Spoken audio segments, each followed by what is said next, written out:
2022 is gone. Gone. It was an amazing year for gaming, but it's gone. So today, I wanted to talk about all the games that I'm looking forward to in 2023. And we really live in the golden age of gaming now, that there's so many games that come out of all different genres, all different graphic styles. With so many games coming out nowadays in time so limited for a lot of people, it's impossible to play everything. But there are definitely some titles that I'm 100% hyped for this year that are supposedly coming out this year, supposedly. And they span all different genres and companies. And by talking through this list with you, again, you'll learn more about me, Enemy Zero. So let's take a look at my most anticipated titles for this year, 2023.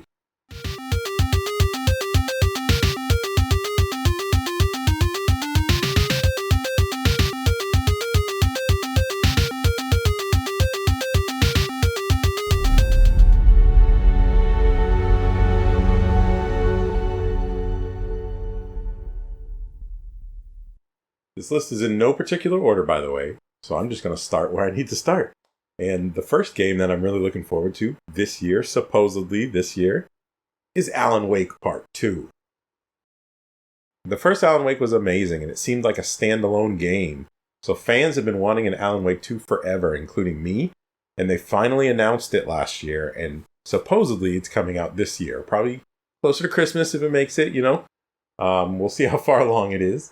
But Alan Wake is, a third-person detective action game. However, it strays from that a little bit because it's got a super unique story about it. It's essentially about a writer writing a writer. I don't know. There's many layers to it. It's like writer inception. But it's part survival horror, too. There's a lot of lighting puzzles in it and enemies that you have to defeat with light first before you can actually defeat them by shooting them. It was super unique, and it was made by Remedy. And if anyone knows me, they know I love Control. Control by Remedy. And I've loved every one of Remedy's games, from Max Payne back in the day, to Alan Wake, to Control. If you haven't played Control, I highly suggest playing Control. It's dirt cheap nowadays. It might even be on Game Pass, I don't know. But it's amazing. So all I can think of with Alan Wake 2 is, as long as it's just as good as the first one, but with modern technology, modern lighting, modern, sound effects, music, and all that good stuff, then it's going to be a phenomenal game, and I literally can't wait to play it. I don't know where they'll go story-wise, because the first one was sort of self-contained, which is why I was surprised that a 2 eventually, people wanted a 2 forever, and it's finally coming out, but I was a little bit surprised. The next game I want to talk about is an old school game. I'm jumping around a little bit. It's an old school RPG that was heavily inspired by Chrono Trigger, one of the greatest RPGs of all time, and it's called Sea of Stars. Everything in this game, everything that they've shown off so far, has me so hyped. I am so happy about the pixel art style, the music. The music sounds straight from Chrono Trigger almost, a straight homage from Chrono Trigger. And even the battle system's just like Chrono Trigger, and where the enemies are on the field, you walk up to them and it doesn't go to another screen or anything. You just sort of spread out and you can do your attacks. There's probably some position-based attacks in it too, just like Chrono Trigger. And I'm telling you, just watch the trailer. It looks so good the way they did it. And if it wasn't for Hades 2, which we'll talk about later, this would probably be my number one most anticipated game this year. I think this looks so good. It's right up my alley. Old school RPG, just like I used to play when I was a teenager. A homage to those Super Nintendo era RPGs. And I absolutely cannot wait for it. The next game on my list is the Dead Space remake. I loved the first Dead Space. I never beat it, which is partly why I want to play the remake so much, because I never finished the first one. And I love horror movies. I love horror games. Most horror movies and horror games don't actually scare me. Like, I don't think Resident Evil is very scary. It's fun, it's great, but it's not very scary. Some of them have been more scary than others, some of the latter ones, the first-person ones. But Dead Space, I'm telling you, it made my skin crawl. I could not play it by myself with surround sound in the dark. It was that creepy. And I can't even imagine what a remake looks like on modern system with surround sound, modern sound, updated gameplay, so maybe the controls a little bit less clunky. If you don't know, Dead Space was originally a space sci-fi horror game. And it actually had 3 parts. There's Dead Space 1, 2, and 3. And obviously, this is the remake of the first one. If this does well enough, maybe we'll see 2 and 3 down the line. But the horror in it is just a notch above everything else. And I can't wait to see what they do with it, how they upgraded stuff, how they made it better, how they made it even more scarier, if that's possible. We'll see, I guess, but I can't wait. I can't wait to crap my pants. Coming up next would be Spider-Man Part 2. I thought the first Spider-Man game was very good. A little open world, it got a little tedious to me at the end. However, my son is a huge Spider-Man fan, and we played it together. Maybe some people who aren't parents might not understand, but if you have a game like that, sometimes a special game like that you can share with a child, it elevates it a little bit in your mind. And so I had a super good experience playing the first Spider-Man. It was fun. I like Spider-Man. My son Isaac is a huge Spider-Man fan. It's his favorite superhero. So he was hyped to play the game. He's too young to play it himself. That's why, Daddy took on that responsibility. But we played through the whole thing together. And I can't wait for part 2. He loves Enter the Spider-Verse. He loves Miles Morales. And, this game looks like it's going to have Peter and Miles in it. It might be more of the same. We'll see. And if anyone watches this channel knows I don't really like open world games. But this first Spider-Man game was open world just enough. It wasn't too overwhelming. It wasn't too huge or anything. I know they have a finite city to work with, because it's a real world city. But I think they did a good job with that, not getting it too boring, too tedious, although it was a little bit at the end, doing the same missions over and over again. But anyways, this one's going to be obviously improved on the first one. It's going to be, amped up a little bit. And I can't wait to sit down and play it with my son. Speaking of my son, another game we played together this year was Star Wars Jedi Fallen Order. So the sequel's coming out this year, Jedi Survivor. I've already talked about this one on the Game Award episode, but I'll talk about it again. We're super hyped for this game. We love Star Wars. I love Star Wars. Everybody loves Star Wars. So from the trailer we saw at the Game Awards, which I'll show some footage of here right now, obviously they improved the graphics. The gameplay's going to be improved too. There's going to be different stuff to do, different scenery, different environments, different storyline. That was my only complaint from the trailer, actually, is I wanted more story in it, but that doesn't mean I'm not hyped for the game and not excited for it. And my son loves Star Wars and lightsabers, and this is more Star Wars and lightsabers. Fallen Order was easily one of the better Star Wars games ever made.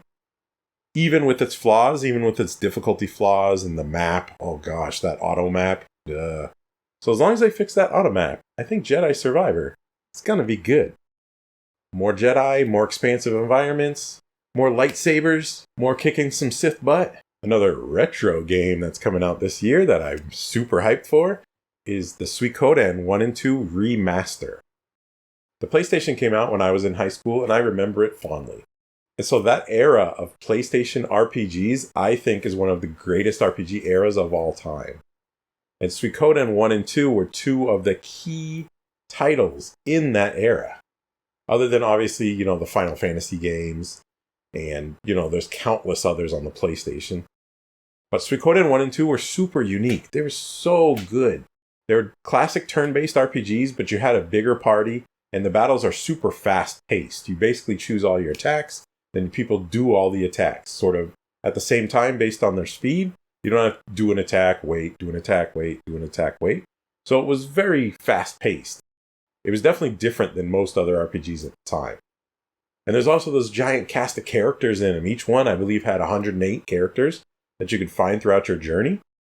And if you didn't do certain tasks, or you didn't go through different storyline aspects of it, you wouldn't find all the characters. And the end goal to get the best endings and everything would be to find all 108 characters and recruit them either into your battle party or into your castle. And you can give them jobs in your base. And so a remaster pack with both of them on one cartridge, oh man, sign me up. If you haven't played them and you like RPGs and you don't mind, old school graphics, pixel graphics, which I love, but if you're not used to it, I would still give it a try at least. There will be so much content in that cartridge. It should be amazing. On the subject of RPGs, yes, Final Fantasy XVI is coming out, supposedly. And yes, I am looking forward to it. I know I've been critical of it. I'm very critical of Final Fantasy XV. I thought it was not very good. And you can tell it's not very good because no one talks about it anymore, right? You can tell the really classic Final Fantasies are ones that people talk for years and years about after they come out. And Final Fantasy came out, people said they loved it.